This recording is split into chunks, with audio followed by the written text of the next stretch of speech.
Inshallah ta'ala, in this episode, I'm going to be speaking about some ways, some forms in which low aspiration enters. Things in which low aspiration is found in. Low aspiration, it goes into many forms in our life. The first one, inshallah ta'ala, that I want to mention here is having low aspiration when it comes to seeking knowledge. And it happens in 5 ways. Having low aspiration when it comes to seeking knowledge, it occurs in 5 ways. The first is مَنْ لَا يَطْلُبُ الْعِلْمَ أَصْلًا. A person who doesn't seek knowledge at all. He will not go forward in seeking knowledge. He does not exert the effort to learning the necessary knowledge that he or she should know. He's happy to be ignorant. He doesn't want to exert what is needed from them in gaining knowledge. Even though he's able to seek knowledge, even though he has the physical and the mental ability, he doesn't want to seek it. That's dunu'ul himma fi talab al-ilm. That's the first form. The second form is man yatlubu al-ilm, a person who will seek knowledge. Wa yajiddu fi tahsili, and he will exert the effort in seeking knowledge because he knows the value of knowledge. The second way in which low aspiration occurs is man yatlubu al-ilm, a person who will seek knowledge. Wa yajiddu fi tahsili, and he will exert the efforts required in seeking knowledge. La li idraki fadilati, and it is not because that this person understands the virtue of knowledge, and they are not doing it to raise ignorance from themselves or to purify themselves or to spread that knowledge. No, their highest aspiration here is to attain that certificate and to get that job after it. Oh, when I get that certificate, I'm going to be the imam of that big masjid in my local area. Allahu Akbar. I've always wanted that. All he sees seeking knowledge is that certificate. It will guarantee me a job and I'm going to live a life of happiness. And that is what many people are. Even if you look at the academic sciences that they learn, they'll learn medicine and whatnot, and they do it for money. So I can get money, a good job. They don't do it because they want to help the ummah. They don't have that aspiration. Very low aspiration. The third is a person who'll seek knowledge. But his reason is he can be higher than his friends and his colleagues. وَيُمَارِيَ السُّفَهَاء. He wants to put down the ignorant ones and say, yeah, you don't know anything. When are you going to start studying? Exactly, I'm better than you. He wants to. وَيُبَاهِي الْعُلَمَاء. He wants to point out the scholars and put the scholars in difficult situations and ask them difficult questions. And وَيَصْرِفَ وُجُوهَ النَّاسِ إِلَيْهِ. He wants to turn the people to him. He wants to be the focus. Al-Allama Muhammad al-Khidr al-Hussein, rahimahullah, he said something very powerful. He said, لم يقضي حق العلم بل لم يدر شرف العلم ذلك الذي يطلبه لينال به رزقا أو ينافس فيه قرينا حتى إذا أدرك وظيفة أو أنس من نفسه الفوز على القرين أمسك عنانه ثانية وتحنى عن الطلب جانبا وإنما ترفع الأوطان رأسها وتبرز في مظاهر عزتها بهمم أولئك الذين يقبلون على العلم بجد وثبات ولا ينقطعون عنه إلا أن ينقطعوا عن الحياة.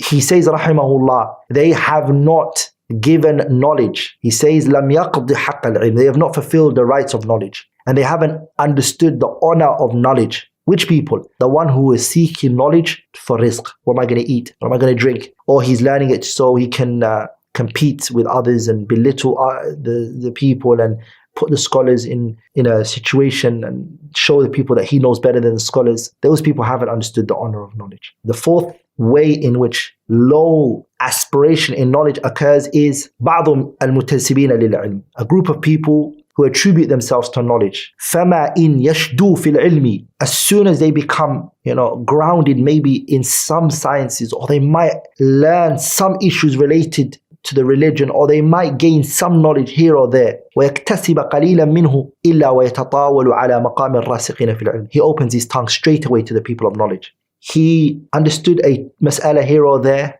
and he maybe studied a chapter or two of knowledge, and then he now goes out and he critiques the scholars, those who are grounded, who are older and more senior and more noble than him. He opens his tongue at them, insults them, belittles them. This is a sign of low aspiration as well. ولذلك the poet, he said, وَابْنُ اللَّبُونِ إِذَا مَا لُزَّ فِي قَرَنٍ لَمْ يَسْتَطِعْ صَوْلَةَ الْبُزْلِ الْقَنَاعِيسِ. This line of poetry, what it means is that وَابْنُ اللَّبُونِ, Ibn Labun is the camel that's 2 years of age. He completed 2 years of age, is now moving on to the 3rd year. And they called it Ibn Laboon is because the mother, when she gave birth to it, the camel gave birth to this child, she abandoned it in breastfeeding. She had another child that she was breastfeeding with it. And so she gave milk to that other camel. So Ibn Laboon is a male that's finished 2 years and moving on to the 3rd year. In the zakat, the person, he doesn't give the Ibn Laboon unless he has to give bint makhad.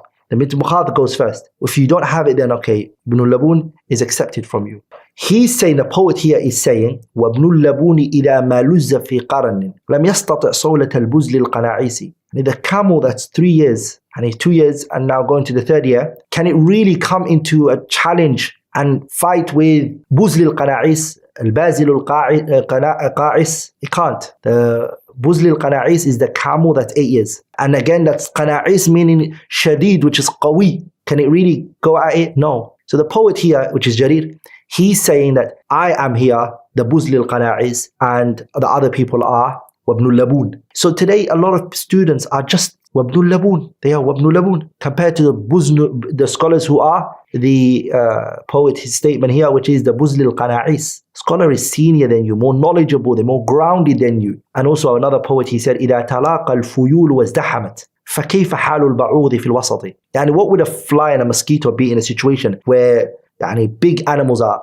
headbutting and they get destroyed, right? Sometimes you find a student of knowledge, he will get into the discussion of great scholars talking, and it's not open for you. If you come, it will crush you. It's low aspiration. The one who has high aspiration, brothers and sisters, seeking knowledge, his aim and objective in life is أن يكون النفع بعلمه أشمل. His goal is to benefit others. That is what he wants. And he also wants to respect the scholars. And when I say respect the scholars, I don't mean that you just take everything that they say. ولا يعني احترامها أخذها بالقبول والتسليم على أي حال. That whatever the scholar says, take it without questioning him. No, what we mean is look in the evidences, look at the statements, observe, research, without a doubt. But respect the scholar for his ijtihad that he's reached. And he says, alim, he got it right or wrong. And if the Prophet said, sallallahu alayhi wasallam, that the scholars are either between 1 or 2 rewards, how are you here to shame him and name call him? You see? What we have to also understand, brothers and sisters, is that al-fitr salima, the pure fitrah, wal-nufus zakiyah, and the honorable souls will never ever result to those type of actions. To speak about a person of ilm in a very despicable way. And what we have to understand is that people will never accept what you say if you're opening your tongue to the people of knowledge. And it's a sign of low aspiration, that all you want to become known for is that you open your tongue on the people of knowledge. That you open your tongue on the people of knowledge. ولذلك the poet, he said, لا تضع من عظيم قدر وإن كنت مشارا إليه بالتعظيم فالكبير العظيم يصغر قدرا بالتجري على الكبير العظيم. And don't ever put a person who's high in the eyes of the people, don't try to put them low. Because the truth of the matter really is that you're the one that's going to drop. You're the one that's going to drop, not the person who is you're saying something about. The fifth and final point in regards to having low aspiration in seeking knowledge is that which takes place between the students. من تحاسد وتغاير